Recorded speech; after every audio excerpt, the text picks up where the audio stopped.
Okay, so now I actually want to go about finding inverse functions given a base function. So how do we do it? Well, there's a few steps. Not a lot, but step one, just check to make sure you have an inverse function.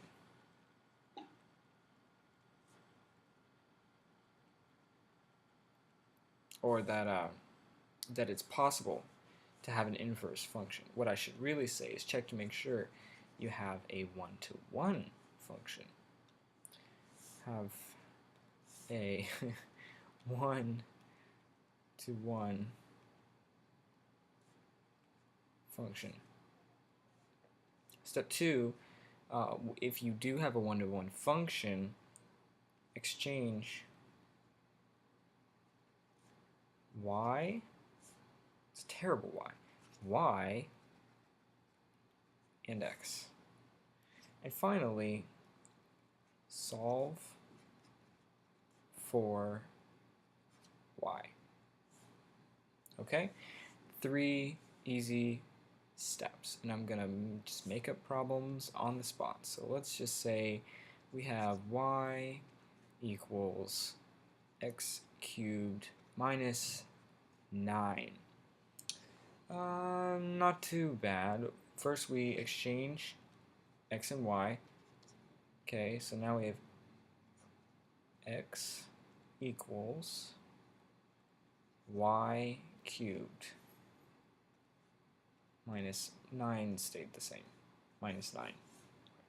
Now, solve for y. Add 9 to both sides. Okay. This leaves us with x plus 9 equals y cubed. And then finally take the cubed root of both sides. So, y equals cubed root of x plus 9.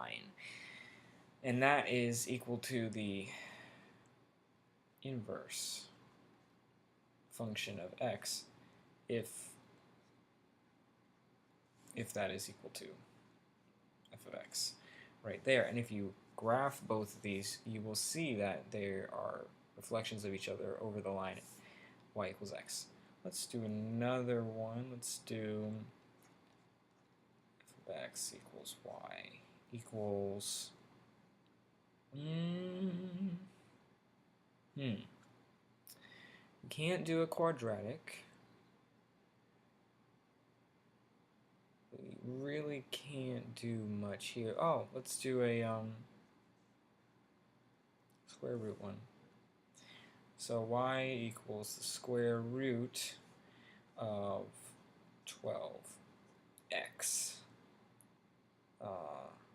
minus pi. Let's be fancy here. So nothing really hard about this one.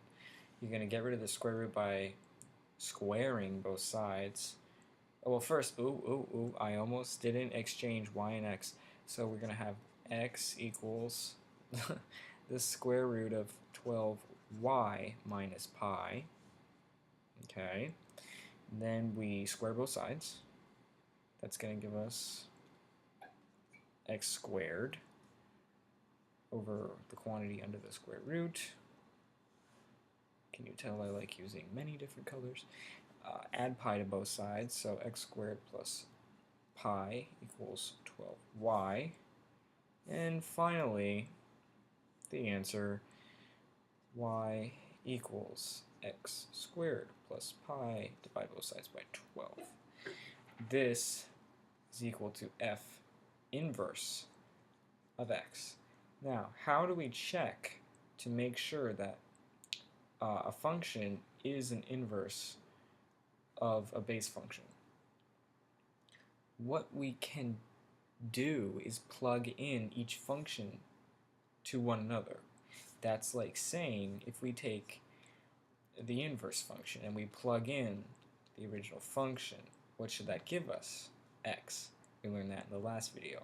The inverse function of a function of x will give us x. or the function whose argument is the inverse function of x will give us x again, the argument. So let's just test this last one I did. So here, f inverse of x was equal to x squared plus pi over 12.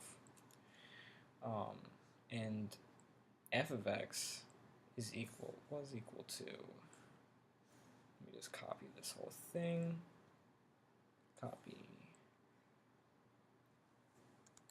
paste. Okay, yeah. So now let's just plug them in. I'm going to plug this yellow one into here, the base function.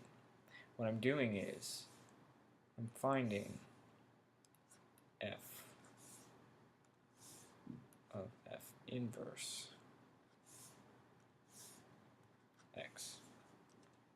Okay, so I'm plugging in f inverse to the base function, which means this is going to be on the outside, 12 minus pi.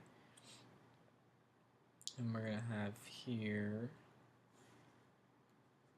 x squared plus pi over 12. Can you already see how it's going to cancel out? 12's cancel with 12. And then that leaves us with the square root of x squared plus pi minus pi. The pi's cancel, and we're left with the square root of x. Square root cancels with the square, and that just leaves us with x. So there, we've proven that this is indeed the inverse of this. Okay, and if this was the base function, this would be its inverse, right? You switch y with x, multiply by 12, then you subtract pi, square root the whole thing. So yes, if this is the base, that's the inverse. If it's the base, that's the inverse. And the functions, the function of an inverse function of that function will produce the argument, so forth, and etc.